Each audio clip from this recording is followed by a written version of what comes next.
Hello welcome to one more mini vlog. ఈ vlog వచ్చేసి first time Naveen లేకుండా మేము ఇంటికి అనేది వెళ్తున్నాము, అమ్మ వాళ్ళ ఇంటికి. సో మోక్ష్ పుట్టాక ఫస్ట్ టైం ఇప్పుడు దాకా నవీన్ లేకుండా వెళ్ళలేదు. అండ్ ఇలా నవీన్ వచ్చేసి మమ్మల్ని టిన్ ఫ్యాక్టరీలో బస్ అనేది ఎక్కించారు. అలా మేము బస్ అనేది ఎక్కాము. తర్వాత చూడండి మోక్ష్ ఫుల్ ఎగ్జైటెడ్గా ఉన్నాడు. నెక్స్ట్ అరిటాకు దగ్గర మమ్మల్ని డిన్నర్కి అనేది ఆపారు. సో ఇంట్లోనే నేను డిన్నర్ అనేది ప్రిపేర్ చేసుకొని వచ్చాను.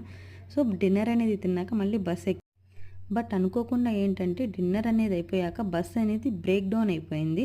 స్పీడ్ అనేది వెళ్ళట్లేదు బస్సు. సో నైట్ 3 అప్పుడు మమ్మల్ని కడప దగ్గర ఆపేసి వేరే బస్కి షిఫ్ట్ చేశారు. చూడండి మోక్ష 3 అప్పుడు లేపాను పాపం.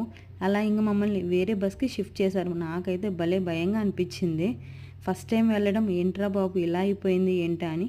బట్ ఎలాగోకలా మార్నింగ్ అనేది ఇంటికి రీచ్ అయ్యాము. 1 అవర్ లేట్గా వెళ్ళాము. సో అక్కడికి మా నాన్న వచ్చేసి మమ్మల్ని రిసీవ్ చేసుకున్నారు. నెక్స్ట్ వీడియోస్ అనేది చూడండి.